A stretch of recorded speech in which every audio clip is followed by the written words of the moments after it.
Coming at you from Scratch and Wolf Studio. It's that time again to rage across the internet. It's your very favorite Werewolf the Apocalypse podcast. I'm your host, Porter. Sitting to my left, we call him the Humanoid Typhoon, CJ McCall. Howdy, y'all. Across from me, she takes the motion of the ocean and punches you in the mouth with it. It's M. Hello, hello. And to my right, my faithful co-host with the medium amount, not the most, Mr. Daniel Tyson. Hey, everybody. How are y'all doing? Doing great. Doing pretty good. Doing good. Yeah, it's good to see everybody. Doing all right. Yeah. Good. And welcome all of you again to Rage Across the Internet, the podcast where we talk about all aspects of Werewolf the Apocalypse, from the beginner to the expert, storyteller to player, you give it a name. Hell yeah. And if it is not your first time, welcome back. It's kind of a weird one for us, I think. Yeah. A little bit. Yeah. A little inside baseball for you guys. It's been a while since we went inside baseball. This is our first normal show we've recorded In a minute. month? It's been at least a month. Yeah. We have had the backlog, and we have had, for various reasons, our last 3 recording sessions were all game. And it was all chapter 8. And yeah. And before that, we had taken a couple weeks off as just a break. Yup. And it's not that we weren't trying to record a regular episode. I was like, okay, we'll do chapter 8. We'll do chapter 8 plus a regular episode. Never mind, we're just going to keep doing chapter 8. Yeah. First we hit, let's roll it down, right? Part 1 of chapter 8 was a separate session. Was one day. Yeah. Because we had some technical difficulties on my end, which I could discuss, but will not. No, I can't discuss. I couldn't even discuss if I wanted to. Nope, not yet. Yup. See, so there you go. So we had to just do the one chapter, or the one part, right? And then the following week, I thought we'd finish the story, but we didn't. No, we went down some twists and turns you didn't expect us to do. And we had to cut early also because we had some time issues with them. Mm-hmm. Right, little schedule thing, because other side of the planet, which no big It's a deal. little later here than it is there. So. Right, exactly. So totally cool. But it was that week. We had to stop it a little earlier than we planned to. Okay, no big deal. So we'll do it the next week. The next week, which should have been like an hour and a half of game. And then the regular episode. Right, turned into like a 5-hour session. So we have not recorded a normal episode in some time. Not only that, but the last normal episode wasn't really that normal either because I wasn't here. Was Danny what makes it normal? Yeah. Hey. That's- Yes. That feels like a lie. Nice. The point is, it's been a while, but we're back. Have not had to do that intro in a bit. I had nothing planned when I gave you guys. Oh shit! So it's good to be back doing a normal episode. Yes, and it's pretty great that we're doing what we're doing today. But we'll get to that in a minute because first things first, we have a little segment we like to call This Week in Bullshit. CJ, what's going on this week in bullshit? All in all, not a lot except for the release of a game that I've been waiting for a fucking while. And it's been kind of kicking my teeth in with its difficulty spike. Oh, this is Silk Stockings. Silk Song, but yes. Close. Oh, yeah. Yeah, it's... I've been doing that to him the whole time. Yep. But almost got a spit take out of me. Perfect. But yeah, and for those who don't know, like I assume Danny probably doesn't know. Yeah, absolutely no clue. It's the sequel to a game called Hollow Knight the sequel was announced almost 10 years ago at this point, it feels like. Holy crap. And it's finally out. And Hollow Knight is a Souls-like Metroidvania. It is a difficult game the further you go in it. It's rough. And Silksong picks up with that difficulty curve as if you just finished playing Hollow Knight. Ooh. Oh. And it only gets harder. So it's not so much a curve as it is a climb. It's definitely roguelike. In difficulty. Yeah, in difficulty, it's roguelike. It's a classic Metroidvania, so much so that I was hanging out with Porter one day and I made the realization of I'm playing a game for the first time that let me get lost. Because it's all about that exploration. It's all about finding the map, coming back to areas now that you have a new ability to actually do something different. And they don't hold your hand. Like, when you get your map, it's literally just this one little tiny section of the screen. You get your end game objective marked on your map. And it's about your little section times 4 up above you in the void. That's it. Times 4. Like in distance, because this is a fucking huge map. The more that I'm going and the more I'm discovering, I'm like, God damn. And I'm not even out of Act 1. And this is a 3-act game. Oh, shit. Excellent. That is nice. And it's been eating a lot of time. And it is one of the few games that I have played that I'm like, God damn, this is hard. And Porter has heard me rage a few times at some of this shit. It's pretty great. Yeah. CJ is mild-mannered. Like, it's not just an on-air person. CJ is this mild-mannered all the time. So when his calm gets damaged... it's something. No. Yeah, Silk Song is one of those that I want to pick up once I actually get a controller that can adapt to my computer here, because I forgot to bring mine when I moved, so I still need to get one. And I'll say probably one of my favorite parts of it's this big, highly anticipated game, so much so that you had like a lot of indie games and everything that were coming out around the same time that said, just kidding, we're going to release a month later. Because they knew they would be killed by Silk Song just existing. And now everything's starting to cost like 60 or 70 bucks. $20. Yep. That's excellent. Like it should be reasonably priced. I don't know why people are overcharging for games nowadays. It's ridiculous. I mean, that's a little relative, right? Because it's traditionally it's been like $50 for a long goddamn time. It was 60 for a long it's time. going up in a little bit inflation, a little bit gouging, but like in my mind, it should be. They're at the point they should be, but it should have been a slow rise. Yeah, see, that's what I'm saying. Like $20 is a great price. Mm-hmm. I mean, but there you go. That's cheaper than video games have ever been. Yes. Until we get to this era. So. Yep. Like, I'm not going, yeah, I want to pay $70 for, I absolutely do not want to pay $70 for a video game. Don't get me wrong. But. No, I get it. And cool, though. Real life stuff like the economy and markets and inflation. Right. I mean, again, there's a difference between $60 for a AAA game these days and the 85, say, that Randy Pitchford wants you to pay for Borderlands 4. Or the 140 for the collector's edition that doesn't come with the game. What? It comes with a steelbook for the game, but not the game, not even a code. I don't. I'm not even. We're not gonna. Nope. Well, you're going to be last. Okay. And then I'll go next. Yeah. I'll go next because I know what everyone has, or I have a relative idea. So it is November 4th. Yes, as the release of this. And that means, sadly, that Halloween is over. The store is also closed. And I want to thank everybody who participated in that and picked up some stuff. And we really hope you're happy with, with everything. That sounded insincere. I do mean it. Thank you for all that. But yeah, Halloween is over, and that means I had to close the Halloween Emporium, which I don't know if I brought up yet or not.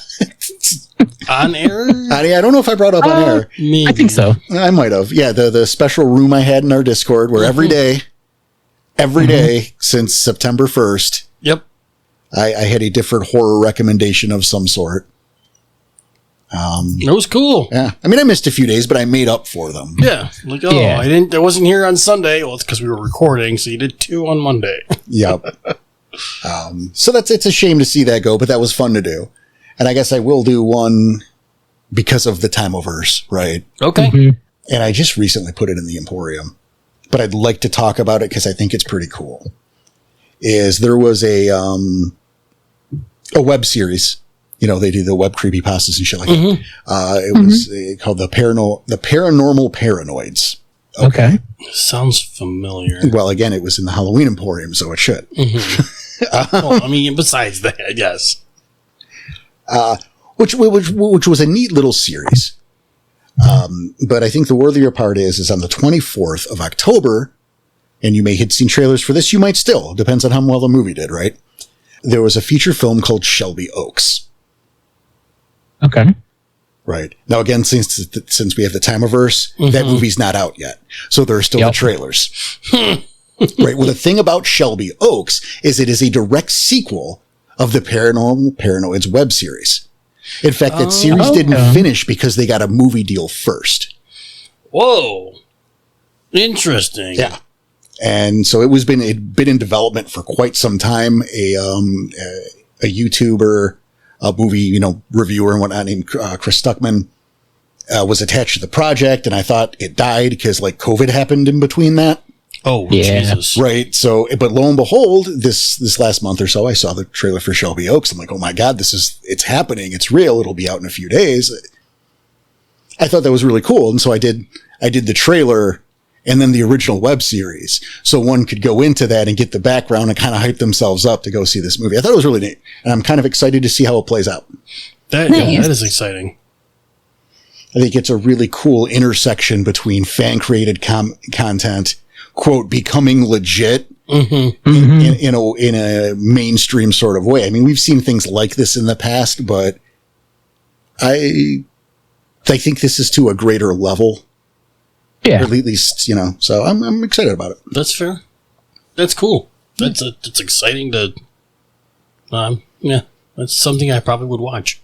Yeah, check out the trailer. You'll hate it. Because I'm scared of everything. Yes, yeah. You are usually, Yeah. but easily frightened.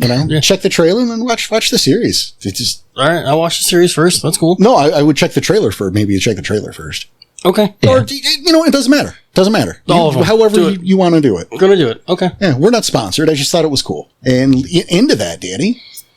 Yes. So, yeah. Well, we're going to make this a little quick because there's a couple things here. Everyone's waiting on, Dan's got the Anime Journey, and I swear we're still doing it. I'm still doing it. I swear to God, everybody, I'm still doing it. I am currently watching Outlaw Star. How far in?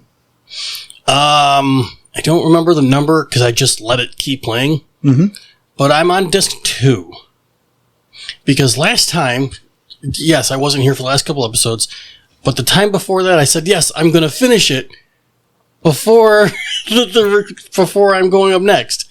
But I thought it was a movie. I didn't realize it was a show. I have no idea why you thought that. Because I'm an idiot and didn't listen to you. That's why.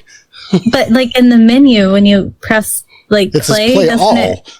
Right. Yeah. But I thought this before I hit play. Before I put it in the DVD player. Which is the next part, right? Because when you open it, there's more than one disc. Exactly the point. Yeah, that was going to be my second question. But again, I thought all this before I even opened the case up. So I'm probably more than halfway through disc 2. There's a lot of fucking episodes of this, though. I mean, not really. Standard series. Yeah. Also, when he gave you the DVDs in the case, it came in the original case, right? I mean, as far as I know, it's Porter's, so. There are 27 episodes of Outlaw Star. How many per disc? I don't know. It's bootleg. I'm probably almost done with disc 2. See, there used to be a site. I can talk because it's fucking defunct now. Called KCDVD that would do DVD rips. And so, if you were going to watch Fooly Cooley, for example, if you were to buy that in the main market back in the day, that was 3 discs of 2 episodes each. Yeah. So that was $60 for 6 episodes of an anime. Ridiculous. Exactly. Where you could go to KCDVD, get all 6 of those on 1 disc for $15. Direct DVD rips, really nice cases. I use some bootleg anime. Okay. They've been out of business for a long time, but you have it. I have some. That's cool. So, but yeah, that's just it. That's it. I have been watching it. I'm enjoying it. It's a lot of fun. So there's that. But then I do have another thing, is I recently went to Kentucky for a couple days for work. Yes. And this was like training that I've been asking for since I started at this place. And I finally got it, and they sent me to Kentucky for it. And the reps for the company that I went to, whatever, they took us out to lunch. It's really nice of them. Cool. We're going to go to this staple that apparently is this huge thing in Cincinnati. Are you going to say McDonald's? No. Okay. But we're in Kentucky, where in Kentucky was just outside of Cincinnati. So they have this place called Skyline, which is essentially our Coney. Okay. And they have Skyline chili, again, which is our Coney sauce. Okay. But like, it's such a big deal here because they put cinnamon in the mixture. Huh. And their two famous meals, or whatever, are 2 Conies or the something number 3, which is essentially spaghetti with chili and cheese on it. So I got the 2 Conies. The other guy got the spaghetti. And then the guy who took us lunch, he goes, I'll have what they have, but for just me. And I'm thinking, like, that's a ton of food. Holy fuck. But these Conies come back, and they're no bigger than, like, the size of my fist. And I am pissed. Because Conies are almost a foot long. Here. Almost. Maybe not a foot. Yeah, I think this is another episode 43 situation. Episode 43. Okay. Our Conies are much bigger. Our Coney sauce is way better. All right. And the amount of cheese they put on there is fucking ridiculous. I have a joke I want to make. Hit it. It's fine. But it's mean. Is it? It's extra mean. Is it mean to me or this Skyline place that apparently is the best thing that's... Oh, it's definitely mean to you. Oh. Yeah. It's for you. I'll let you decide whether this one stays in. They might look like a foot long when you have a skewed, what is 6 inches. Ouch. That's not Mine nice. was similar, and it was, are you still using the ruler that you modified in middle school? I hate you both. Fucking M's was better. Ask for that. I hate you both. I hate you both. The point is, this place, they hyped this up like it was crazy, and this is nothing special. Our Coney is way better. Just that. So there's my couple things there. Well, next time I'm never in Kentucky, I won't have Skyline. I mean, you can. It's not bad. But it's nothing to, like, just say it's the best thing we got. Fair enough. So, well, I guess speaking of mean, Em? All right, so the last 2 recording sessions, I've been trying to play a prank on Danny. You guys, the listeners, if you listened to the last episode, you guys know about it. Yep. I think Danny might be too nice to comment on it. But to fill Danny in, and for those of you who haven't listened to the last episode, because I haven't heard it yet. Yeah, we know. That's why I haven't uploaded it. Yeah, I intentionally have been keeping that and not uploading it so that you don't listen. Wow. Okay. Hit me. What do you got? So, last episode when we did the Karen building, I had a prank that I was going to play on all of you guys, but I had forgotten about it and got pranked myself by Mac when he brought me a bottle of liquor that was not liquor. Wait, what was it then? Well, then it was made of soy sauce and water and a little bit of sugar. It looked like whiskey. I pranked myself. The guys were hilariously, they were cracking up. It was good. So the joke is that I was going to be over drinking to see if we could get you to comment on how much I've been drinking. Because she's 2 bottles deep right now. I have drank 2 entire bottles of liquor in front of you. So I don't think it's I think based off this reaction, I don't think it was Danny's too nice. I don't think he noticed. I've held up the bottles each time I finished and said, "Well, I'm out now." Now I'm going to add to this though, CJ, because since we were aware of this, I made a point last weekend to talk to Danny off camera about M's drinking. He noticed. It's been iced tea the whole time.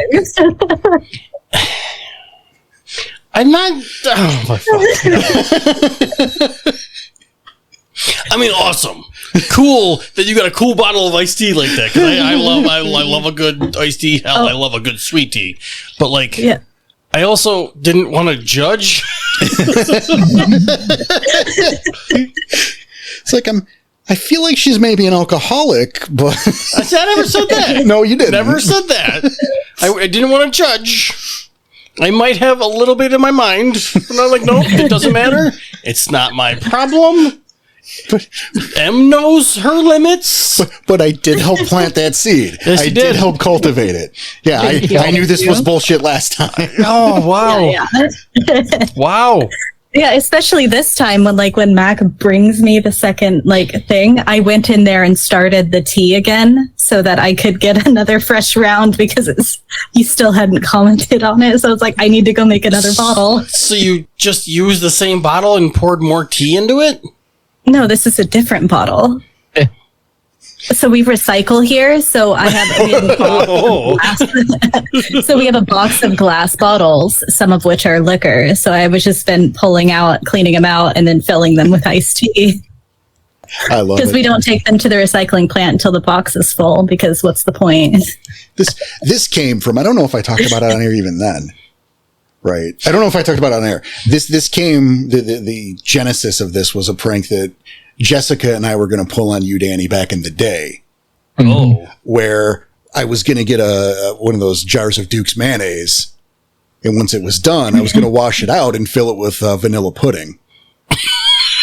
And we were going to have you over one of those Friday night movie nights. Mm-hmm. And Jessica was going to get up to get a drink. Anyone want anything? I was going to go, yeah, bring me my snack. And then just And she was going to bring me a spoon in the jar of mayo.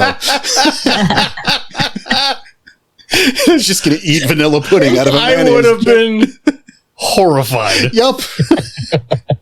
That's one for all of you. You can use that. You got to call it my snack. Yep. So we now know that Danny's too nice of a guy to comment on M's drinking. So Yeah. See, so he's a nice guy in real life too. It's kind of a good prank. It was well done. And ultimately harmless. So there you go, buddy. Well, ultimately harmless. Thank you for yes, but also It wasn't like, haha, I catfished you. You don't really have a girlfriend. I catfished you. It's not like that, you know? Oh, ouch. Yikes. That'd be brutal because you met her. So Yeah. who have you been seeing? You know? Yeah, you're right. seriously, Whose kids have you been taking out? no, it's the meds that you've also been withholding. It's the two of them working together. Yeah, I've been grounding that shit up in his drinks this whole time. There is no podcast. What do you mean? The accident was 4 years ago, Danny. Oh, that'd be the best, is if we never published any of these and we just pretended. Oh man. Well done. Well done, Em, and the you other two for holding it as far as you did, planting the seed even. Well done. See, I can appreciate a good joke. It's not a prank Sinatra situation where you're either Not enough for way too much. not enough or way too much. Yeah. Nobody was harmed in the making of this prank. But that, friends, is This Week in Bullshit. Cheers. Right, absolutely. Yeah, Perfect. Cheers. Bottoms up, huh? Yeah. Well, that was definitely on purpose there. Well done. Well done. So we have a interesting show today. Yeah. And we have an interesting show because of the subject insofar as we have We are battling the Timeverse on this. Fuck you, Timeverse, you're going down. You know, those of you who've been with us for a while, you know the Timeverse, because when we record is not the Sunday before it airs. We keep a backlog because shit happens and we have lives and, you know. But our backlog of regular episodes has vanished to the point because of the, you know, that the last time you guys heard a regular episode, we were dealing with a cairn. Yep. Today we're talking about Andy doesn't know about. It's true. It'll be a good episode. Yeah, I don't doubt that. Yeah. But You see Phil's place today. But today we're talking about setting. And this came from a conversation that CJ and I got into in the Discord. Mm-hmm. And because the With who? I don't know, because that's how the time of Jaro. works. Was it Jaro? It was Jaro. Shout out to Jaro. It wasn't an unintentional snub. I just didn't remember. It's been like a month. Exactly. It's been a while. Yeah. Again, with the Timeverse getting us. Exactly. Yeah, you just like we're battling it, so Right, we're doing our best. But so it was a conversation about that, about what the kind of things that you need when building a further setting. And a setting we're talking about away from a cairn. So we've already covered a cairn. Yep. right now you got to build Now we're gonna the talk about- outside world around it. Exactly. And why that's important, what you need, and look at those being topical back to back by total accident. Yep. We plan stuff, not that far ahead. Right? This is fucking luck. So also thank you, Jaro, for inspiring the conversation. Yep. And so let's start to dive in. You know, obviously when you're bringing we're not talking about like a one-off kind of thing, right? Although that's important too. But what we're talking about is when you're setting up a game, the world around you is important. This sounds, of course it is, right? But you need to make that world a character in of itself. Yep. And there are things there's things you need to know. There are things that are good to know. There are things you don't need to know. And, you know, today we're going to go over how to properly set that up and make sure that you have the tools that you need to build your settings. If I remember correctly from that conversation, that was one of the big things that Jaro was having trouble with at the time was like, what do you put in a small town that's relevant to the game? That is, you know what else? I'm going to throw him under the bus a little bit because I made a joke about, you got to put in a clown college. Yep. Because maybe we can make clowns as a main antagonist, so you can use a clown college and you can have worm-tainted clowns. I kind of hate you for that, but okay. Yeah. He didn't know that clown colleges were a thing here. Yep. Yes, they're actual colleges. Yeah, I hate to throw you under the bus a little bit on that, but it was funny because like 2 or 3 days later, he's like, "I found out that's a real thing." And I'm like, "No, I was never making that up." Yeah.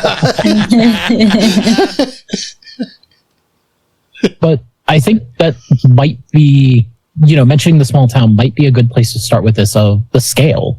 What scale are you working with? Because that will determine a lot of what you're having to build up originally. Well, that's absolutely true, but I think really that deals more with where you're going to end up. I think you should always start small scale.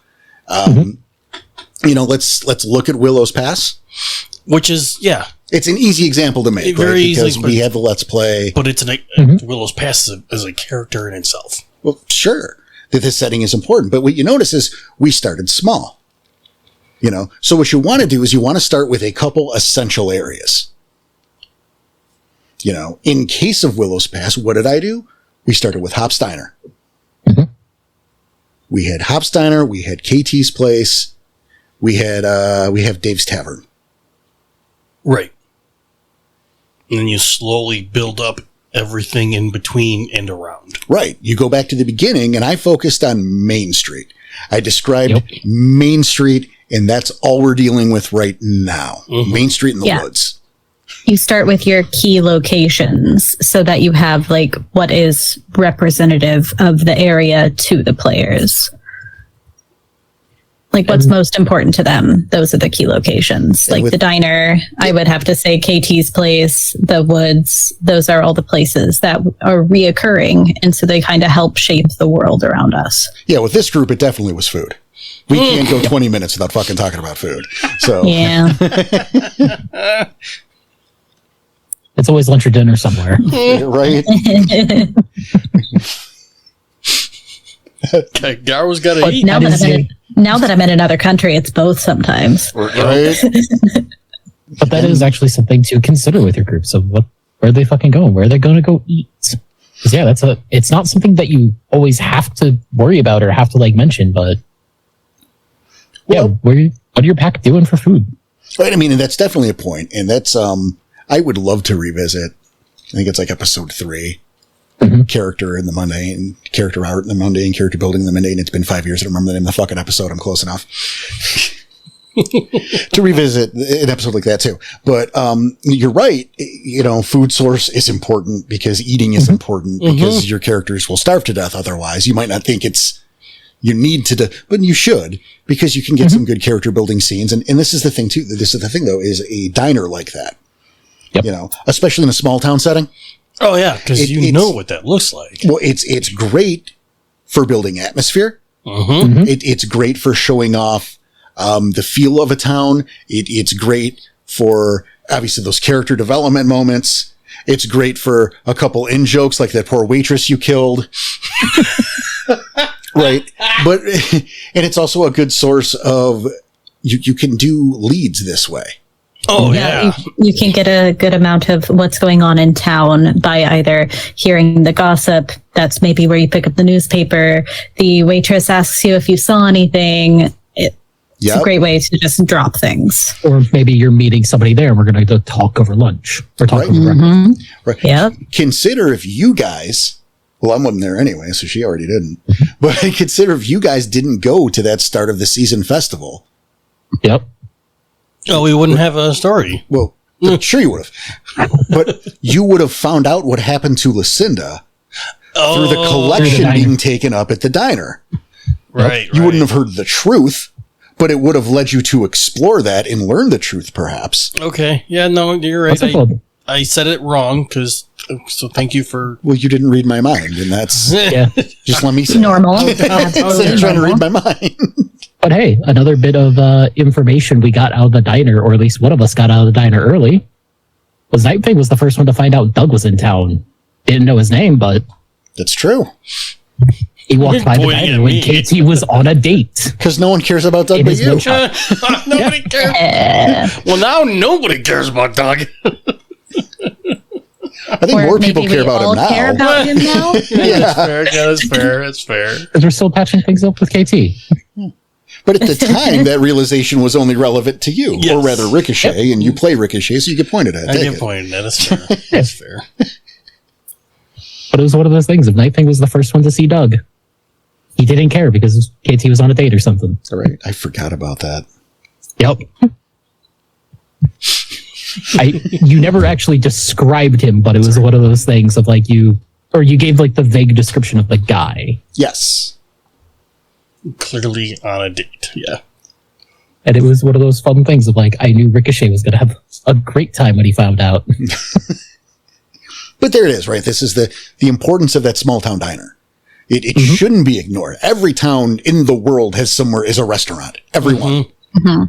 So And one that is going to have regulars and people go to all the time. That's why they're in business, right? Yeah. Exactly. So it's a great way for all of the things we said. You get that local color. It's a good setting. You know, definitely it's something you should probably focus on.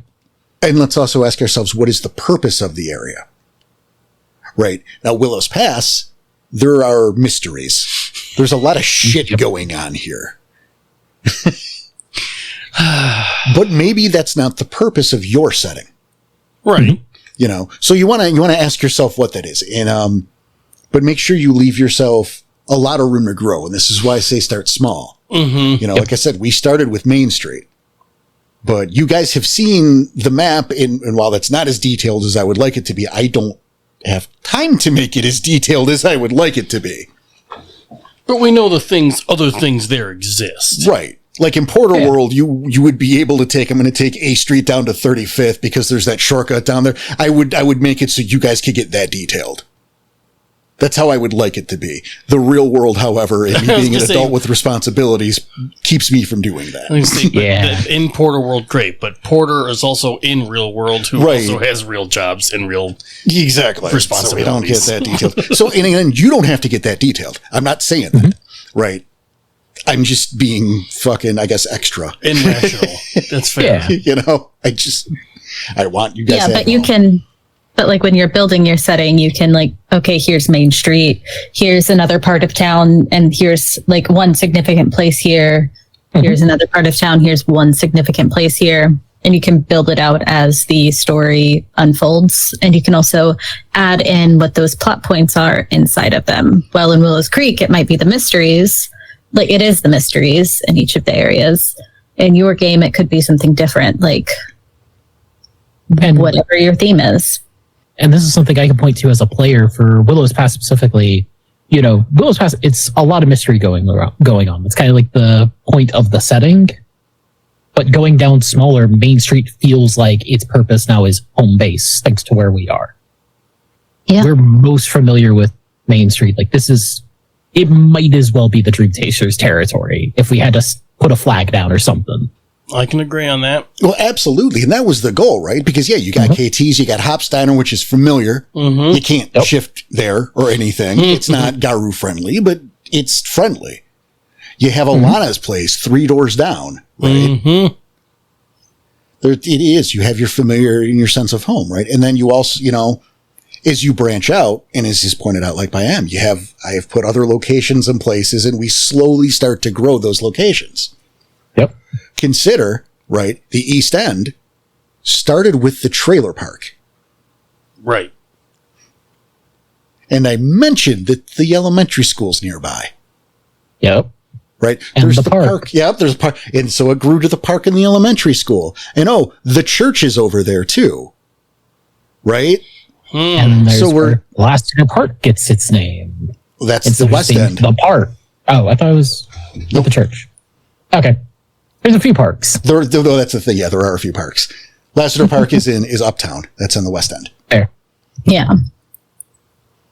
Or Efton Heights. Is it his? Lassiter Park? What does that mean? It's just a park. What are you talking about? It's just a park. It's fine. Yeah. It's a park that Fang occasionally goes to for a free meal and some relaxing fun. No shit, is Leicester Park in the East End? See, now I'm getting them crossed. Yep. Y'all making me doubt today. I just went to rageacrosstheinternet.com and looked at the map that's on there, and has that been updated? Maybe it hasn't, and I think that we can, whenever we go to hang out and talk about some things that are happening in game, you can also give me a list of where things are, and I can update the map. That sounds good. Yeah. You heard it here first, folks. Yeah, you heard it first. We're behind on the website minutes. Imagine that. Oh, Jesus. Christ. Oh, no. I think, I did the notice that the store was open. And I'll have to do one that it's closed, which might not be out yet. But I want to point out the previous update on that website was 2 years prior. Like the message on the front page was like 2 years prior. Oops. So big surprise, us being behind on the website maintenance. Yeah. I'm not sorry. I would rather concentrate on getting content out than look for something to talk about on the front page of the website. Right. Yeah, and it's a weekly show, everybody. And one thing I can mention real quick, Porter, as like an actual example of some of the stuff from outside of tabletop that I remember actually fairly distinctly is a book series that I had gone to a while ago. It's the Camel Club stories. If anybody knows, they're like kind of the spy thrillers almost. Mm-hmm. One of the later books takes place in a town called Liberty, small town America, and the 3 distinct features that are mentioned like out the gate when the main character gets there is the diner, a courthouse, and then a what looked like a clinic of some kind. And those became 3 big plot points, but at the same time, those are the parts that got the most like fleshed out. The diner, because hey, the character eats there a couple times. He meets with people there because it's a good little central meeting place. courthouse because spy thriller / they have archives there and stuff like that. And the clinic is the methadone clinic for the coal miners in the area. Nice. That's good detail. It's good color. Yeah. Mhm. Also, CJ And and it's his like- fucking literacy, right? Yep. Had to be a book. Gross. But it was one of those things of like, it goes with the scale that we're at right now. Certainly. And like, as you know, as you're building these locations, right? Mhm. You know, you want to keep purpose in mind. Yep. Obviously. Sure. You know, but also how the little things can inform, right? And what I mean by that, right, is again, we're just going to use Willow's Pass, right? Obviously, it's going to be the through line, It's the easy one. right? You know, we had the cabins around the lake, Yep. right? We had Camp Anawana, Mm-hmm. and On so the other side of the lake. well, yeah, I mean, way on the other side, right? But Yep. I mean, shit, it's the other side of the island. But they were kind of meant to work in tandem, right? Yes. The idea that you send the kids to this day camp while you rent these cabins around this lake. You know, you can get rid of the kids to have like adult time and they could stay at the dorms in Camp Anawana, but they'll be right there. So if something's wrong, it's still a family vacation. You've just kind of pawned them off on the counselors for a week or two. Yep. Little Timmy and Susie can go have arts and crafts time. Right. And they'll stay there. Maybe you can have them back and we'll all go out to dinner together and it's no big deal. And they can go back to their fucking cabin and get the experience, but still be near mom and dad. What a great fucking tourist trap. Yes. What a great idea. Right. And then we go back to Main Street and we had that leather shop, not ball gags and harnesses, but like for saddles. And because there were the stables there at Camp Anawana, which had you guys went further north on that map, you would have run into the horses that night. The stables were accounted for. You guys just didn't get there. Other shit happened. But there you go. Right. So surely, you know, some enterprising members of the town, you know, it's local business, which is being fed by the tourism. Yeah. You know, it's this symbiotic relationship. I imagine there's a boot shop if it's not the leather shop as well. It is the leather shop as well. A southern state.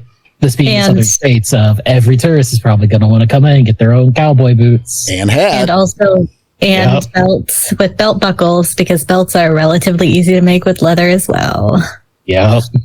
And of course, we can push that shit because, hey, the kids fell in love with riding horses at the camp. Yep. Yeah. Oh, you can get them a custom saddle. We can do that. You know, these are things that you don't need. These aren't necessary to run your game, but what they do is they bring more life to the city. They bring more life to the setting, and that makes it more real. And easier to run. Well, easier to run, but hopefully easier for your players to get attached to. Yes. And better for the immersion. Good point. And it's one of those things that it can also help inform decisions for like scenes later on. Because if I remember correctly, the high school is like the furthest education they have here outside of maybe like something in the trades on the island. Like there's not is there a community college, you think? I do not believe. No, there's not. Okay. So if you wanted to run a scene where we're crashing like a major party or something, that would be so much easier to do off the cuff in like a college town. Because the classic stereotype of like the frat parties, the college parties, just everywhere. We can still run into one of those. There's just a little bit more work that has to be put up behind it. In fact, we have run into a couple of parties, and they're the traditional teenage parties where they're kind of out of the way and in the woods and a little bit sketchy. There's a lot more of the sketchy and less of the common occurrence. Well, the darkness, but there have been three, top of my head, there have been three separate instances. Yeah. Mm-hmm. Yep. And they're all in the woods. Well, half of the island is woods. That's true. Yeah. Yeah. That's why we can get around as often as we can, shifting forms. Why nobody needs a car. Yeah, true too. Or a bike. It'd be weird. See when you're at 10 speed. Dedicated 10 speed.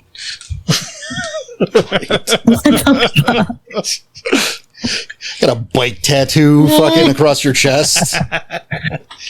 No, just the fucking Krytos size. I think they're the penny farthings, the big wheel bikes with the little in the back. Hell yeah. Perfect. But then, even like little subtle ideas and just subtle details, right? We blew up Station 2. Mm-hmm. But Station 2 wasn't just an underground, like, secret bunker base. Yes, I would discourage you from putting too many secret underground bunkers. Yeah, but it was a meat packing plant. Right. Also, So there are other... a place for people to get jobs. Exactly. So there's a ton of jobs there. So because it's no longer in service, at least for that time being, all those people are around now. So I remember you saying that the crowds in the town are much more people now. There's a lot more people moving around. It's not just tourists anymore either. If I remember correctly, they were also rebuilding and expanding the enterprise. So you had all kinds of workers as well. And aren't they building a mall? And that just opened recently? No, the mall was there. They were building a quote family fun center. Yep. Yes, the Family Fun Center was what's being built. Yeah, I was going to mention that as well, but I thought they were also building something else. But I guess I got them mixed up. No, that's the thing they were building is the Family Fun Center. Mm-hmm. Which we can't talk about that either. Yeah, we just did. I mean, well, you can't get any more than that. Yeah. But it's one of those things of like, hey, now we have a significant influx of people here because more people are about because people are without a job for a little while in certain cases, so they got to do something with their day. And they bring in jobs by building the different new places. Yeah. Well, in the thing about that, right, and this is especially true. This is more true for a small town setting. Big time, yeah. Is because this is an excuse to bring new faces in. I mean, you can always go, well, I haven't been on this street, and that guy lives on this street. It's feasible to not run into someone, but to be an outcropping of strangers in town. This allows for threats that you didn't see on the island before. Yep. Oh, yeah, big time. For example, a pack of spirals, right, that have not been there the entire first chronicle. At least it's implausible that they were there, because why didn't you run into them? Right. Yep. But now they're a threat on the island. Right. Well, how did they get know about them? Right. Well, there's an influx of new people. So they came in with that. Yeah. Right. Whether they're part of that or they snuck in with the rest of the crowd, it's immaterial at that point. But this is a good excuse to add people to your cast. Yes. Especially in small towns, by having things in that town bring people in, be it seasonal traffic for tourists or some sort of disaster. And there's, aid coming in or, in this case, construction crews. Yeah. Or even those people who were already working there who no longer have jobs for the day. Right. Yeah. Which is, so you bringing in the spirals, that was kind of like where I was leading to it. So thank you. I mean, I'm bringing up the meat plants real quick, especially if you're building something in like a small town. If you're building a town setting, what do people do for work? You need that decent influx of like an industry of some kinds. And again, whether it's relevant to your story, it's good to know. It's good to have that idea in the chamber. In fact, we talked about that also when Dave was doing initial intel on the town. Remember, it was not only was the meat packing plant, it was the factory where they made that Bane-infested spray cheese. Yep. A little shot at Easy Cheese. I love Easy Cheese. I don't give a shit. It's made of regret in Bane's, but it's great on club crackers. It's bad for me, but I don't care. What's also, it's a guilty pleasure snack for me, because that spray cheese is like $40,000 these days. I might have to check that next time I go to the store. It's aggressively, I haven't seen the price. Yeah, it's aggressively more expensive than it's worth. Yeah. I know it's more expensive than the crackers here. That's ridiculous. That's wild. Yeah. And a can of spray cheese will not take you through that whole box of crackers. Yep. Oh, wow. Or maybe not me. I don't know. I guess how much you use will vary. I think mine is a reasonable amount. That's another point. But no, those interesting. It's a good idea. And the fun thing about that too is we'll go with this the spray cheese example. That could have made an excellent red herring where you guys bumblefuck your way through a spray cheese factory. Right, like maybe a guard is by coincidence all baned up. So you're convinced you got to go inside. He was joking about the Banes thing, but now you're in there. Your fucking fur is covered. It's orange now because you're covered in this shit. And oops, there's a camera up there. Now what do we do? Oh, well, fuck. Yep. Hey, and maybe this place wasn't all Bane infested to begin with. Well, hey, this is a very cheap business in this area now that it's gone through some horrible, like, accidents. Great. Maybe a certain company buys it up.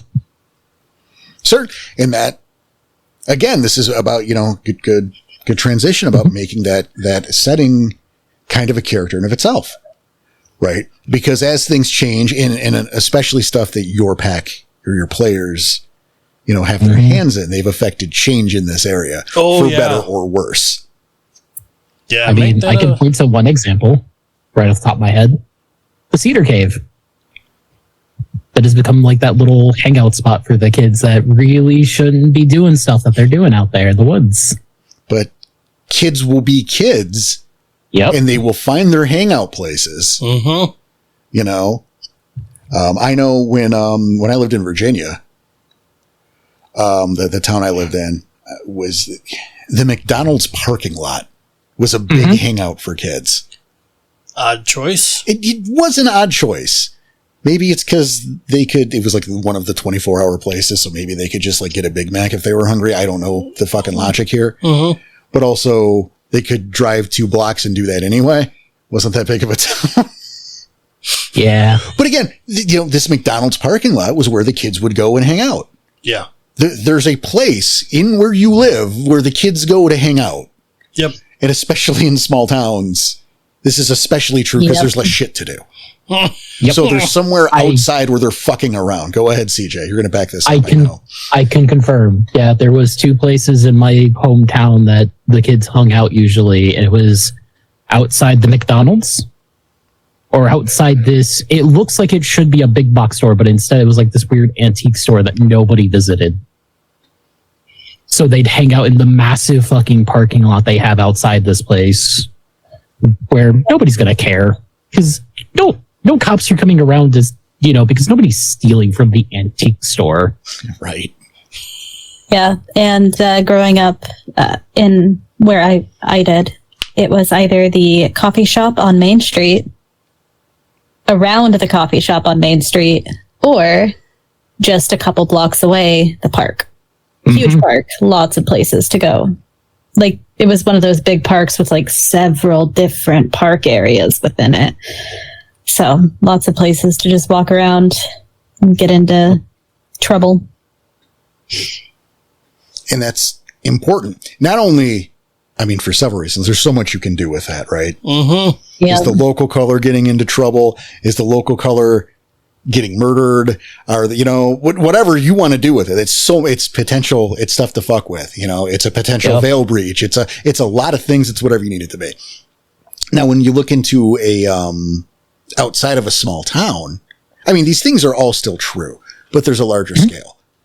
Yes. You're not going to have that one singular location. You're going to have a couple spots that people hang out, but it's not going to be that McDonald's parking lot. No one here, I'm looking at Danny now, no one here hangs out in a McDonald's parking lot. No.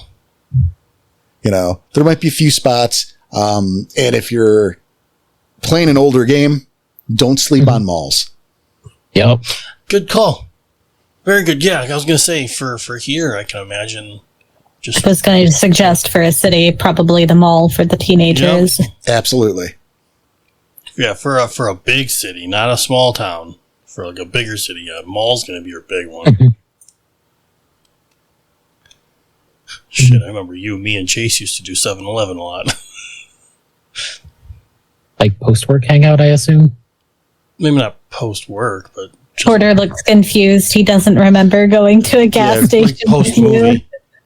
we either stay at the movie theater and just hang out in front of the Yeah, movie we'd hang theater, out for the movie theater and bullshit. Yeah. and there were a couple times we hit the 7-Eleven. I don't remember 7-Eleven, but I remember standing outside and smoking half a pack when we talk about the movie. Yeah.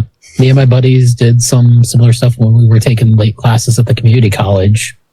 We'd spend an hour just hanging out next to our cars in the parking lot, just shooting the shit. Oh, yeah. Yep. But I mean, there's another thing, right? Like a movie theater. Mhm. You know, I mean, you figure it's the things that are around. I mean, you live in a place, you observe the shit around you. But when you put them in a game, you know, think about the context of which you're going to use them. If it's just going to be oh yeah, there's the theater, moving on. But Background. But now we think about how we can use that theater, right? Who owns it or who runs it? Can there be a way that that's relevant? You know, is there an interesting detail?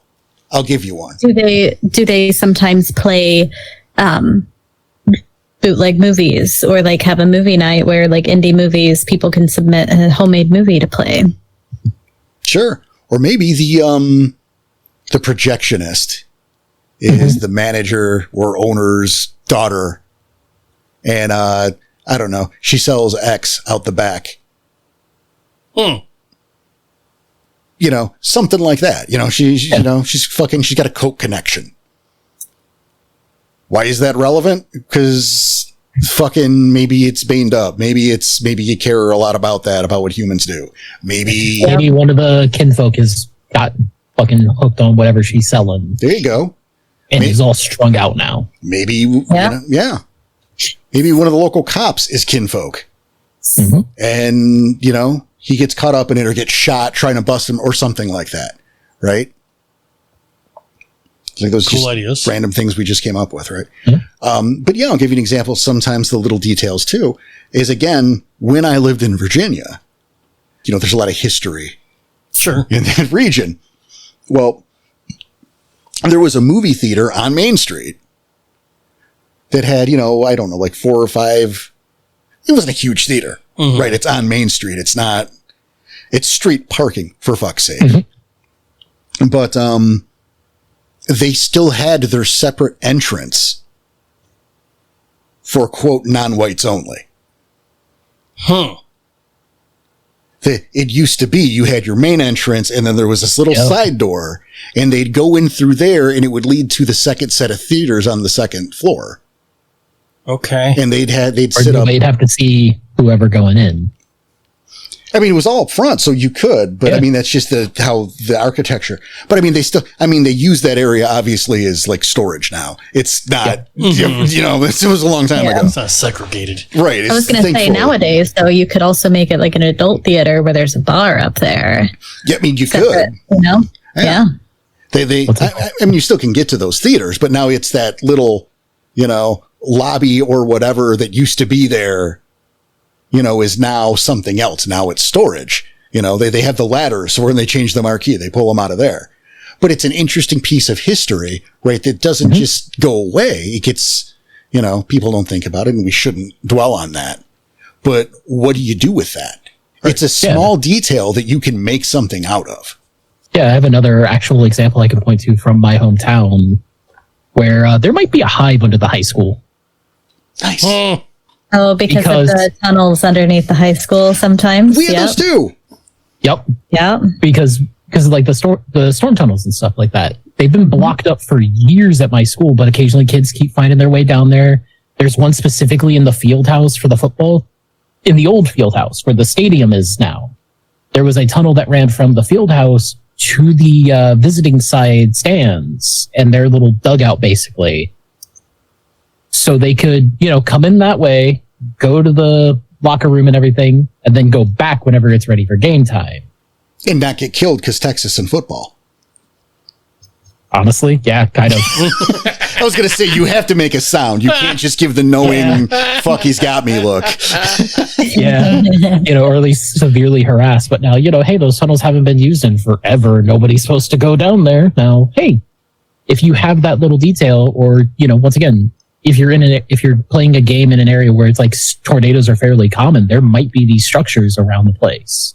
There usually are, yeah.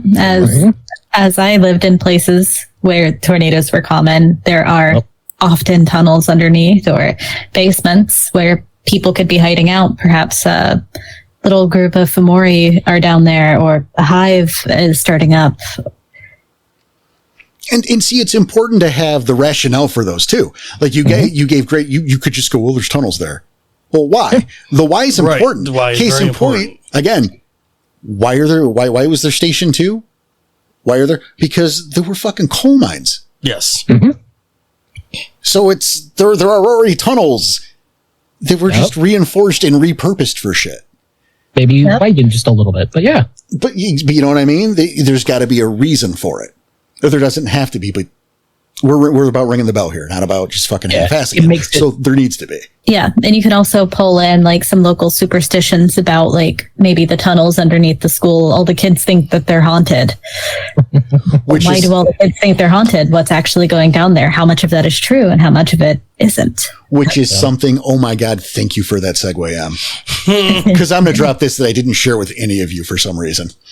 Okay. When I had the idea for this episode, right? Yeah. Look at your local urban legends and see how you can integrate those. Farm those for Inspirato, and whatever you decide they're going to be, find a way to integrate them. You look at shit like the Mothman. Yeah, we know that he's a Gorgon because it says in Book of the Wild. The Jersey Devil. Integrate. Yes, again, we know he's a Gorgon because of the Storyteller's book, I think. Storyteller's 1. But I look at every small town has their story. Right? Unfortunately, like I look at us, right? Unfortunately, the big urban legend in Michigan is the Dogman. Yeah. So it's just Garu. Big deal. There's nothing to play with there. For us, it's just, there's a legend of like a werewolf-like thing. Yeah, that's just the game. We can't build off that. There's a cairn here. Big deal. There's places in northern Michigan where... Well, that's where the Dogman legend comes from. Yeah. Hey, Porter, they say Sasquatch too, but... I've got another one that I think you'll love. All right. There's a island not too far, just off the coast where I am, that fairly like populous area that during the 1800s they ran out of space in cemeteries for the bodies, so they just started shipping them out to sea in coffins, basically. Well, we had a big hurricane happen in the 1800s, and coffins were coming back up onto shore. Neat. Oh. And you have a bunch of these houses that, were originally like 2-story. Then you have a bunch of these houses like right along the seawall that used to be 2-story, but they physically raised the island by building more sand on top of it after that storm because of how fucking bad it was. You have a bunch of these houses with like these half windows right at ground level that used to be basements. But you still hear the stories occasionally of you can see somebody pressed up against those windows. Even though there's nothing down there, that's all filled in. That's pretty cool. That's pretty cool. And I mean, that's the thing. You look into shit like that, right? You look into the stories, like the Goat Man, the legend of the Goat Man, or, there's, you have stuff, one of my favorites. And this is a mix of urban legend and actual reality because you have those too. There are plenty of interesting stories from the region that you're in that you might not know about, like maybe the underground salt mines that we have in Detroit. Oh, yeah. That's super neat. Nope. There's a documentary actually called Cropsy. I think I've talked about this before. In fact, I'm sure I've talked about this before. But there's a documentary called Cropsy, which talks about an urban legend, of Cropsy, the killer who came from this mental asylum out in Staten Island and kidnapped kids and went through all this stuff. But then, like, part of the documentary, they could see the documentary, is then some kids really were getting kidnapped in the area. And it was the intersection of fantasy and reality and where urban legend meets real life. It's a really interesting documentary and great for Inspirato, but that's exactly my point. Because there really was this asylum and there really were tunnels and, there were really evidence of people who used to be patients in that asylum living in the woods outside of it once it was shut down. Oh, there's so much to play with there. Are you kidding? That writes itself. Enjoy. Yeah, it does write itself. It's nuts. And where you live, there's something similar. Or where you want to set your game, there's something similar. Yeah. There are abandoned towns. There are islands that are no bueno. You know, what is it? That Snake Island where if you go there, you're going to die because there's like 30 different types of poisonous snakes and they all have Uzis. I'm embellishing a little. Maybe with the Uzi part. If you're playing a game in like central US, what's the chances you're going to have some legend about Indian burial ground? Right? Mm-hmm. Or hey, because we are time averse into the Halloween season. Yes. Yep. You know, fucking poltergeist, right? Mm-hmm. You move the headstones, you didn't move the bodies. Yep. Shit like that. I just No, spoiled your a stories are like your 43-year-old Hawkmans. movie for Danny. I've seen it before. But, you know, your story's like the Hookman. Right? Again, working urban legends in. Storyteller's Guide 1 has a great section on that. Talks about a few of them. Gators in the Sewers, the Old Witch Lady. Yep. I was going to mention that house on that one block, that really nice block that everyone's kind of afraid of, that looks like it's been abandoned for a while, but somebody swears like an old man still lives there. Right? What's it called? If you're a fan of true crime, look up some of those like stories for certain small towns, the serial killers or whatnot, and stuff like that, and make them worse. Or keep them the same. Yeah. Worse. But that's the thing. Doing that kind of research can be huge and super interesting. Very interesting, yes. You can there are YouTube channels out there that talk about, you know, some of these interesting kind of places, or, you know, the abandoned towns and things like that. And those can be interesting, especially when it's the ones that kind of explore those places a bit. So you get a visual guide. Yep. You know, maybe something like an abandoned, military base. Those exist, where just the overgrowth has taken it over. Abandoned amusement parks. That's one of my favorites. We had one nearby. It's an island, it's technically in Canada, but Canada doesn't want it and America doesn't want it, but they both kind of want it. Okay. Called Babalo Island. I was going to say, I think you're talking What else would I be talking about? Just making sure, yeah. And, Babalo Island used to be an amusement park, like a Cedar Point, a Six Flags kind of thing. But part of the conceit is you could only get there through boat. And the boats kind of became party boats. Yeah. So like it is part of why Babalo failed or ultimately went down, because, you wanted you bring the kids, but you have to bring the kids on a boat with like 30 fucking frat bros who are getting plowed on the 2-3 hour fucking ride to the island. Yeah. And like they're embracing that, but they're embracing the kids, and you can't have that intersection. That doesn't work super well. Well, it works, just right. not Like very well. Jody's flashing everybody, and Biff's puking because he just did a fucking keg stand. Little Tommy's seeing stuff he never knew he would ever see. Exactly. And like little Tommy's like, is Santa Claus going to be there? Why would he be there? This is the middle of summer, you dumb shit. But suddenly, Have a beer. Yeah, everyone's upset. Yep. But the thing is because it did eventually go out of business. And there's like a whole history there, which we could go other places with. But like, some people bought it. They started to build condos. That stopped. Oh, So you had these half-built condominiums on this section of the island. And then over here is the remnants of this theme park. the remnants of it. Yeah. Yes, where all the buildings are hollowed out. There's the carousel that's just been in disarray and not touched for 20 years. Because no one wants to actually break that shit down and take it all out. Well, even then, because how do you get there? You can only get there by fucking boat. Yeah. Mm-hmm. You know, you've got the roller coasters where some of the tracks had fall down and like Ivy has come up and like Gaia has retaken part of this fucking island. Mm-hmm. Porter, I might be doing some writing later. I have gotten some inspirato. You're welcome. You're welcome. I was going to do a whole thing with it too. But we're not doing it here, so it's fine. Yeah. Good. You're welcome. But see, there you go. There you go though. Right.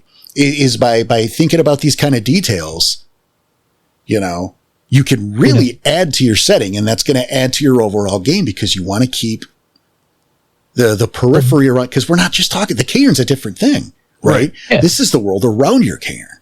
You know, if your pack's going to be staying in one place or one general area for a while, make it a character in and of itself. Yes.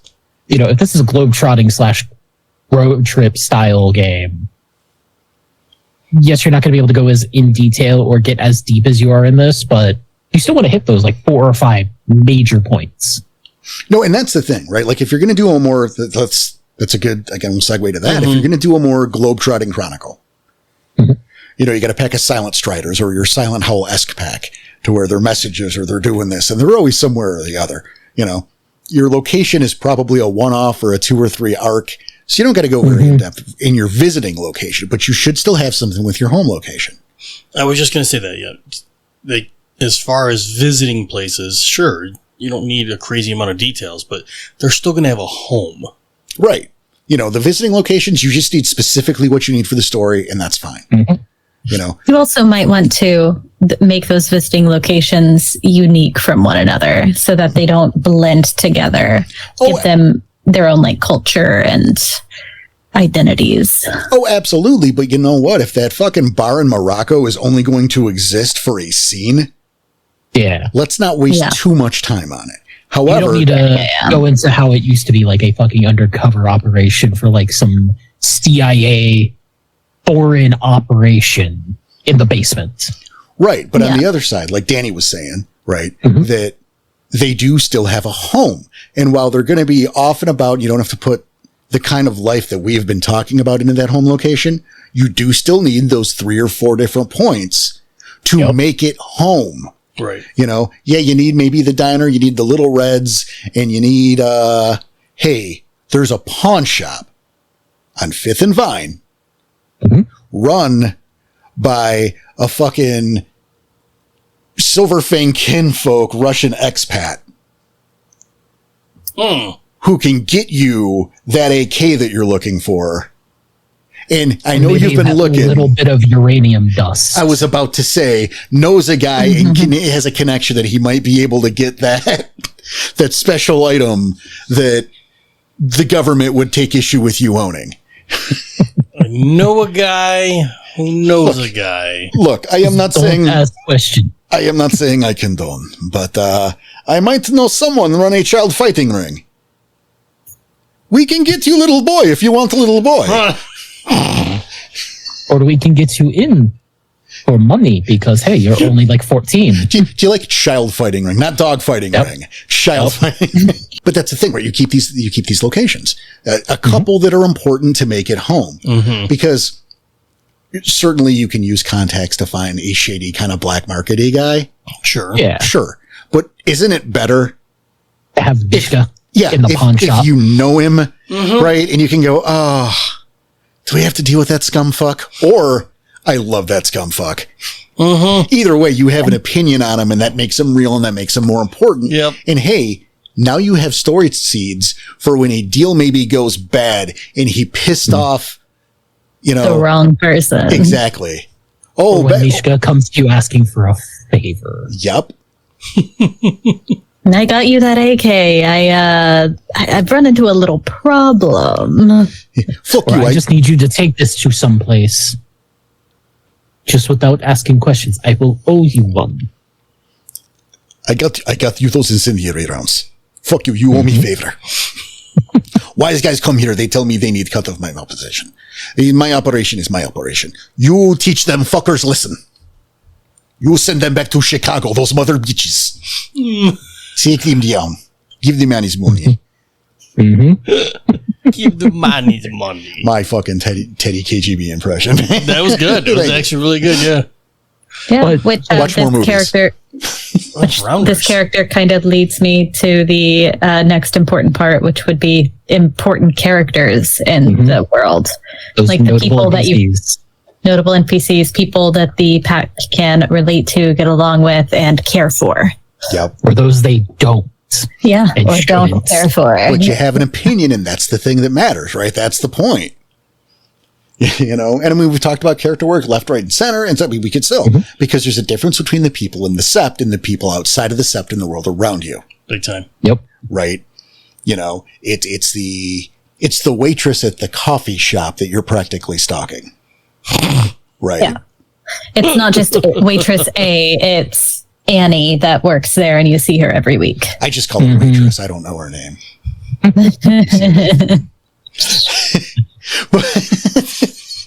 practically But stalking. then when Or the people, or the degenerates at the bar who are always screaming at each other. That little Irish pub, you know. or that one house in the suburbs that there's always a fucking fight going on.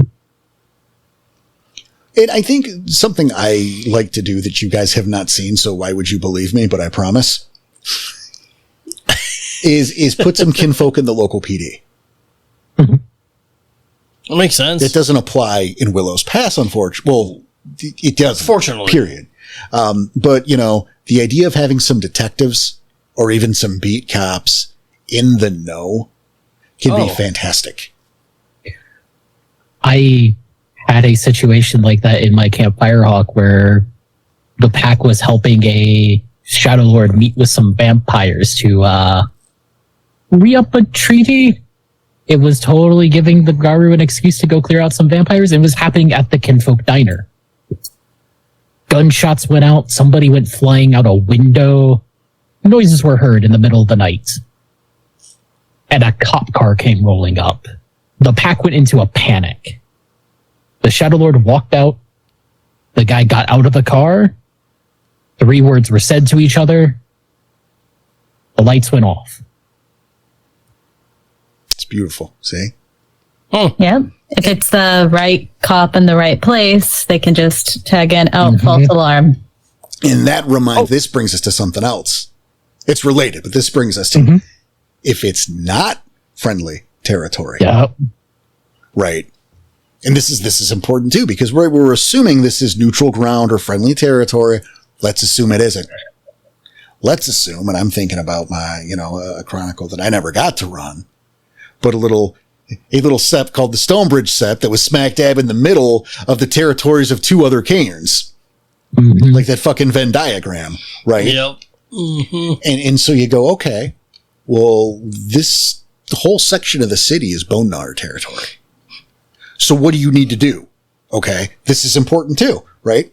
What you need, 2 or 3 packs. 2 or 3 packs that patrol that area, that work and live in that area. All right. You don't need all of them all at once per se. Maybe name them. Not the individuals, but if you're starting, name the packs and flesh out one. And because the other 2 are named, you can drop those names occasionally while you're fleshing those out for later. This is a stall tactic, but it's fine because you don't want to overwhelm people by dropping 15 goddamn Guru in their lap at once. Right. Okay, fair. But you figure, okay, these are the Garu that this is their territory. You're going to run into them. There's a sept maybe nearby that is not friendly, and you can worry about that later. But in the interim, in this middle ground in between, right, these are the packs that are going to be patrolling or have claimed certain areas. You're going to run into these guys here, these guys here, these guys here. They're kinfolk police officers, but they are not friendly to you. Right. What's it called? You can even get away with that in some of your home sept if you have like a lot of packs in your home sept. Some of them are away on a mission, so players haven't met them yet. You don't have to detail them out. For instance, in the Camp Firehawk game, I had the Shining Spear pack and all Silverfang pack that didn't get detailed out until 11 chapters in. And then I have the Wrangler pack. No relation. Who still doesn't have names. I will cop to that. I'll bet they will once he looks at my maps.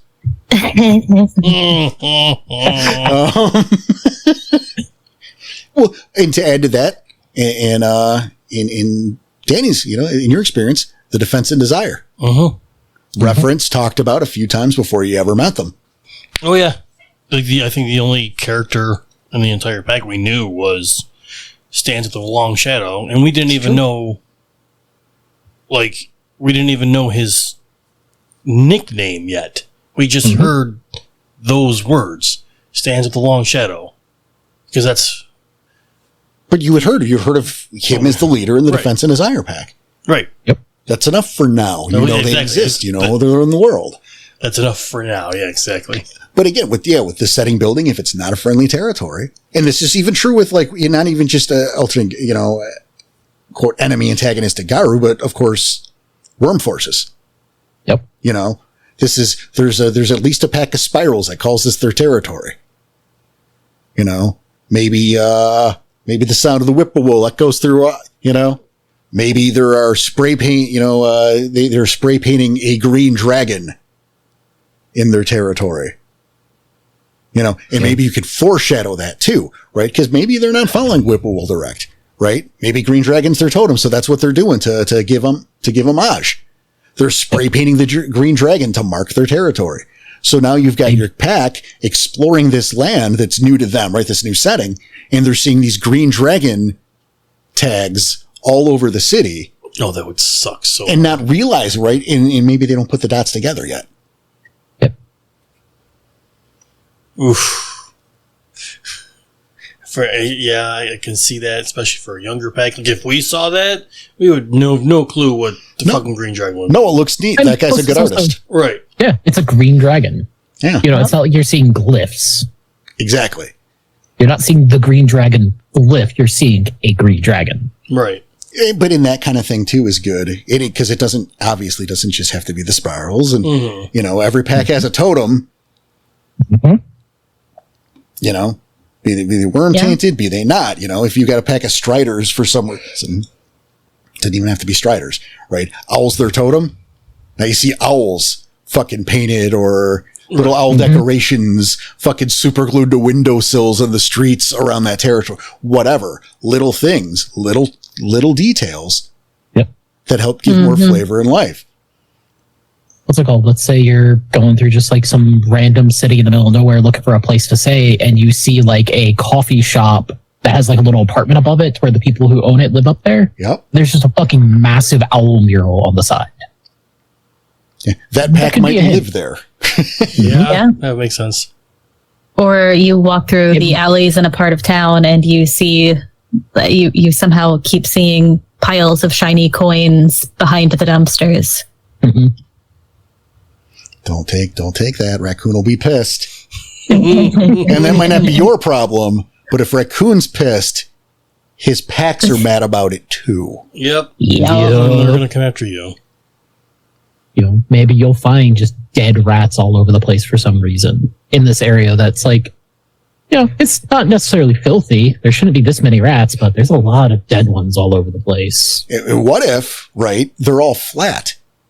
And the skeletons are running around like crazy, Oh my God. And it's just full of rat skeletons. Any chance? I love the Twice Born. They're great. Any They're chance great. you get. They're really cool. Right. Also, isn't that a great visual? Just a bunch of rat skins on an alley, and all of a sudden you hear all this clittering, and there's like 30 rat skeletons running. Oh my God, that's creepy. What's it called? I'm imagining having a Twice Born sort of thing sat up in like the windowsill of a one of those curiosity shops. Oh. The where they sell the weird knickknacks, like the shrunken head looking shit like that. And this not be like, hey, the Silent Striders don't live here. This pack doesn't live here. But no, this is an agreed upon meeting place. This is where you hand off those messages. Or hey, you drop a knickknack for some extra cash. And hey, maybe there is that apartment upstairs that they can rent out between journeys. Oh. Mm-hmm. You may have heard of the Razorback. I'm fond of that kind of thing. Yep. And plus also it's a fun potential shop to like weird out a new pack as they go through and look. It's like, hey, look, there's a rat with like a rat skeleton with the gems in its eyes. Is that a Kopesh on the ceiling? Are these shrunken heads? What is that? And then you have the Silent Strider who walks in casually as could be, is like, hey, how much can I get for this? And sets something down on the table for just some spending cash. And it's whatever he got from his time in the Congo. I love that. And I like the idea is, like the member of the pack's looking at the shrunken heads at the same time. And he's just like, hey, don't fall for that, kid. That's bullshit. Those are just baby skulls. Oh. I love the ideas. No, don't get all impressed. Those aren't really shrunken heads. They're just really small people. They didn't shrink those. It's bullshit. But this is that potential allied location, or if you are a new pack to this area, hey, here's that fun little color of like, this is a weird place. Is it weird because it's our kind of weird, or is it just weird? Because every town's got that weird spot. Right. And kind of the point, right? Yeah. Every town's got that spot. And it's the thing too, is you remember that not everything has to be connected, right? Not everyone has to be in the know, because you still got to eat. Yep. You got to do your laundry. You got to buy shit. You know, small town, maybe you've got that general store, you know, or Maybe you got a Walmart. Yeah, you got a Walmart, and you know, maybe you lean into that. You have a couple people that you see in the Walmart a lot. You know, there's ways to build stuff and to get into trouble without them being in the know. Right. Mm-hmm. You know, I seem to recall a time when Crimson Ghost and Jaeger got into it with pissed off the general store owner. And, you know, when they're trying to buy supplies and they pissed him off so he wouldn't sell them stuff. Yep. You know, and it was like, take your shit and get out because That, you're kind of a dick and I don't have to sell you're you. banned from my store. Right. Bye. And if they were staying there and it wasn't just a one-off location, that'd be a fucking problem because you need shit and he's the one who sells it.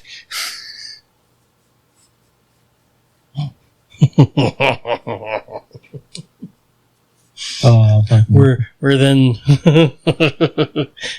Then you've got your, actions have consequences in these types of areas. Right. What are the PCs doing that affects the world? but here's a question, Porter, that could be very useful for people, or it might be one of those without a real good answer. If you had to design a setting right now, let's go small town, what is the minimum number of things or like type of things you would work to put into this place? What do you think is like the bare essentials? We're removing the sept from this entirely? Sure. Well, I'm double checking. Yeah. Okay. We'll say yes in this case. All right. Well, because you need the cairn. That's kind of a given. Yeah. Let's remove that because we're not talking. This is not a cairn episode. Yeah, This that was is last episode. Yeah. So just double checking. Yeah. 3. Okay.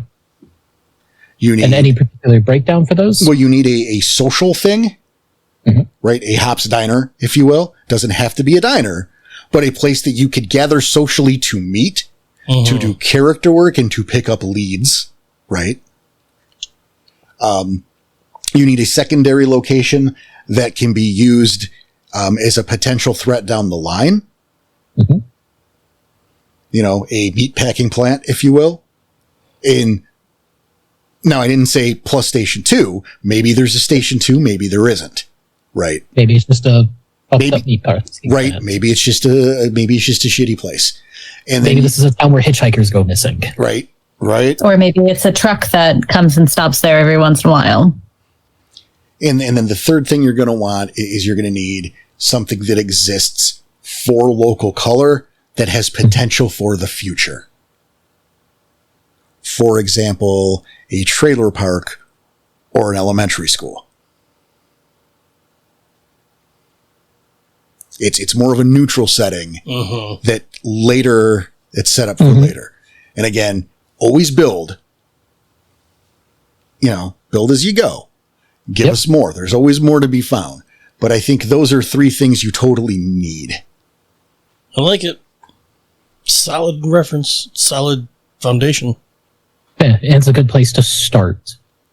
The way I always looked at it is, the place to eat, the place to meet, the place to get in trouble. I like that. How fucking pithy that is. It's a nice little... Yeah, I feel like that rule of 3 that you just said, CJ, also works well for a city. Absolutely. Yeah, they just expanded outwards into like the different districts and neighborhoods. Yeah. Or maybe they just run around the one neighborhood or one district in the city, and then slowly, as the story progresses, you add a new district, and then you can add another area and build around. Yeah, Crazy. Yeah, kind of like wild.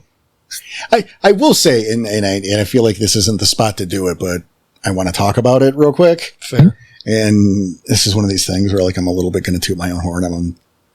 I'm sorry. It's your show. But there's a level.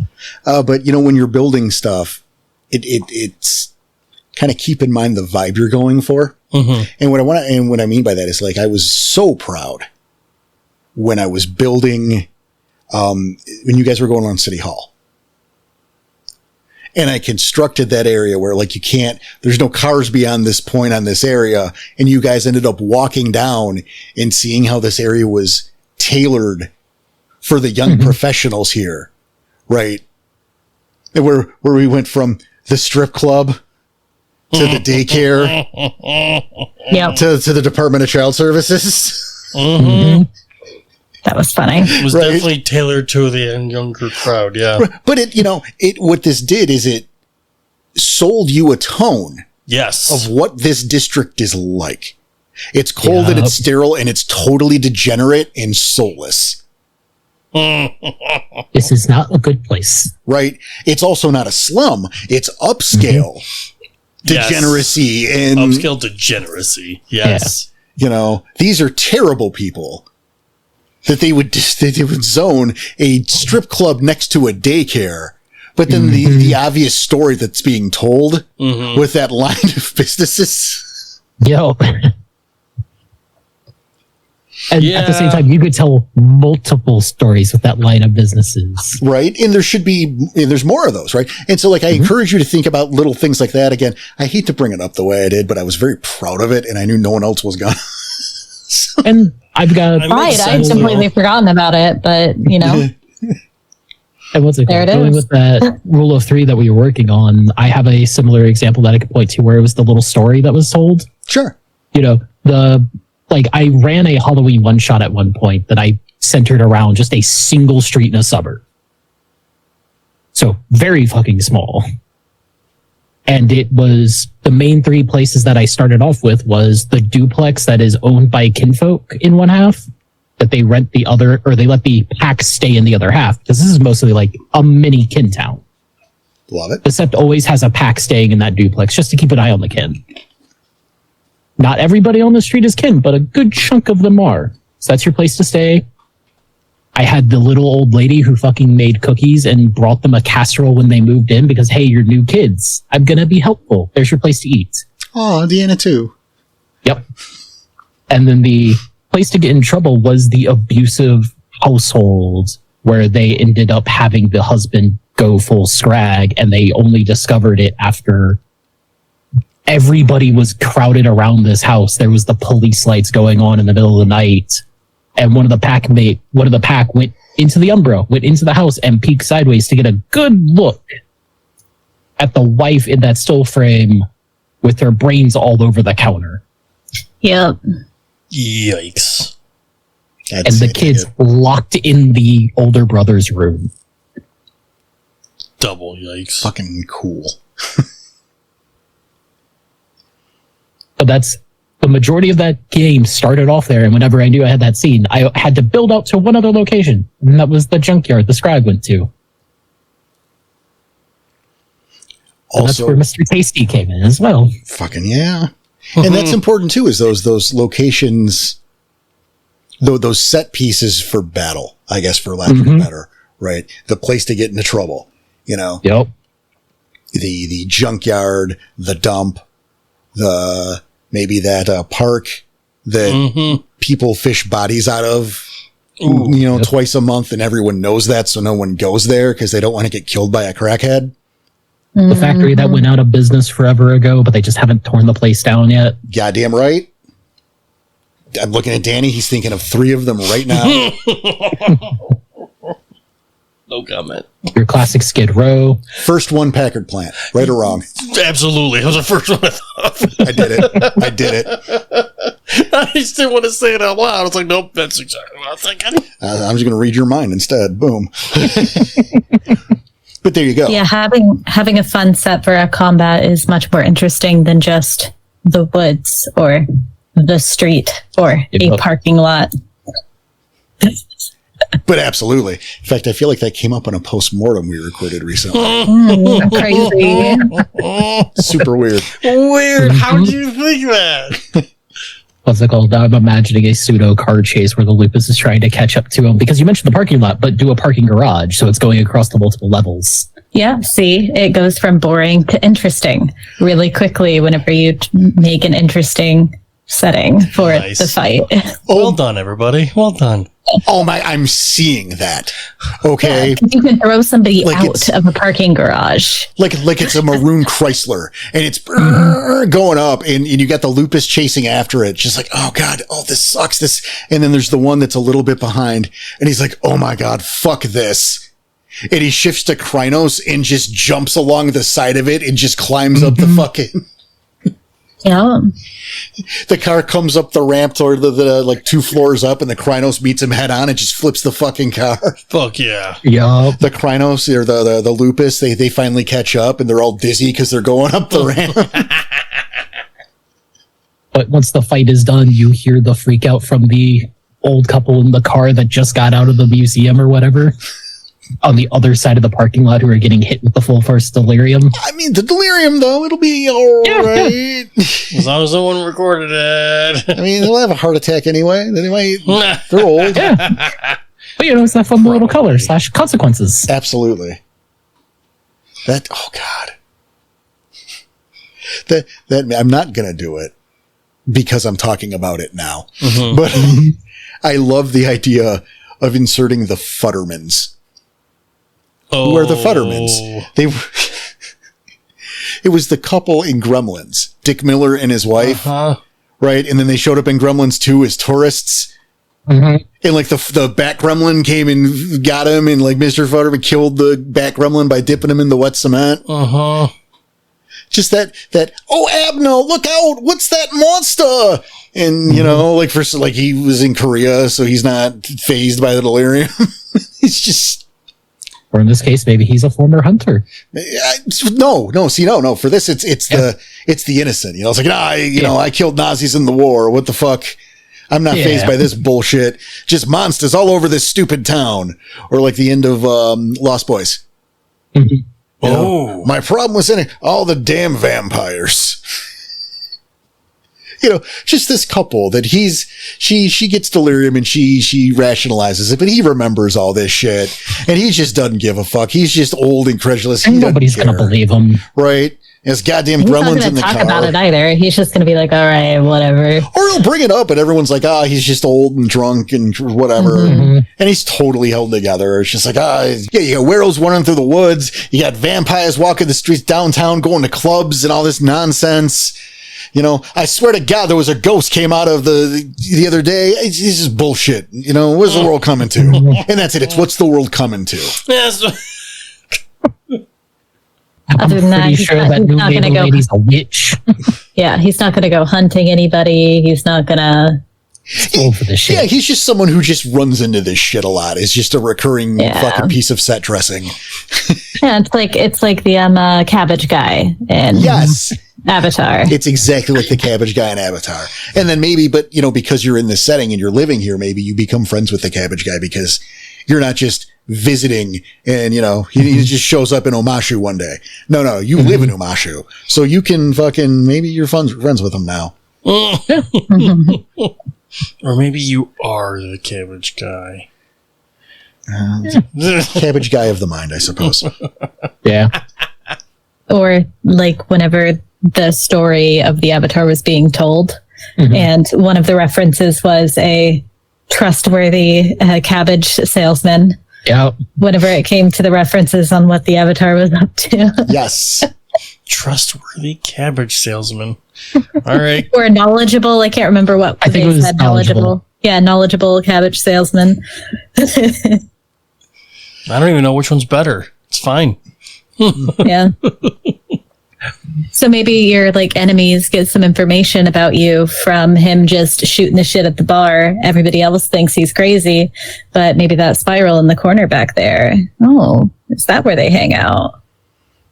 I mean, it can lead to all sorts of trouble, which is a fun, it's a good thing. It's good to have that well to draw from. Well done. Yeah. I think we're pretty close. Do we have any final thoughts?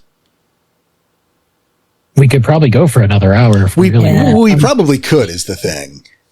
And we probably, we'll revisit. In fact, it's worth noting that, with our post-mortem series wrapping up in the next few months, we know what we're doing next.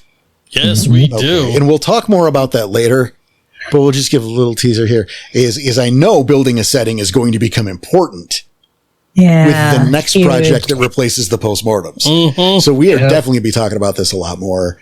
Yeah, there's probably going to be at least one entire postmortem-esque episode. Right, at least one. Almost. Yeah, at least one.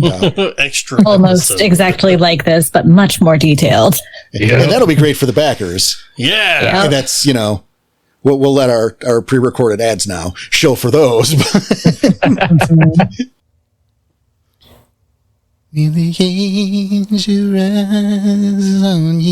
Hi, this is Em with Rage Across the Internet, your favorite Werewolf the Apocalypse podcast. Since 2020, here at RAI, we play, research, and talk about Werewolf the Apocalypse. If you would like to support these poor, sad podcasters so that we can continue to deliver you exciting new content for Werewolf the Apocalypse, please join one of our support tiers on Ko-Fi.com. With this, we take a break from our toil and give you all kinds of rewards. Our first tiers give you access to joining our backers chat on Discord and an invite to our monthly bad movie night and our Discord game team. At higher tiers, you get an extra episode each month, like our postmortems, where we break down the scripts of old werewolf games. And at our highest tier, you gain access to our NPC of the month, where Porter writes and sends you a character or location description from his personal Bible. To help support these poor, hardworking podcasters, go online to ko-fi.com/rage across the internet. That's ko-fi.com/rage across the internet. All one word. You will gain access to this month's rewards, and we will turn your name a special color on our Discord because someone like you really cares. Now, back to the show. At the Ko-Fi. Come on. Please be cool. So if you like what you heard and you want to be more, we will of let the that part- pre-recorded ads show for us. Yep. But so, yeah, definitely, it's stuff we could talk more about, and we will be talking more about it. Some of it just for our backers, but I'm sure we'll be talking about this again. I mean, come on. Oh, yeah. It's Yeah, us. this is too much fun. Right? But this is, I think this is us for today. So I want to say, hey, thank you everybody for tuning in. I'd like to thank the Dream Chasers here for being here as always. Absolutely. And, thank you for support, for listening. Keep listening. We hope you enjoyed the show, and, feel free to hit us up and let us know what you think. But in the meantime, you take care of yourselves, take care of each other. Remember that we are all in this together. And while there's plenty of shit that can set us at odds, that shit doesn't matter. Let's focus on the stuff that brings us together and have some fun, because we're here until we're not. How do you want to spend that time? Have a good one.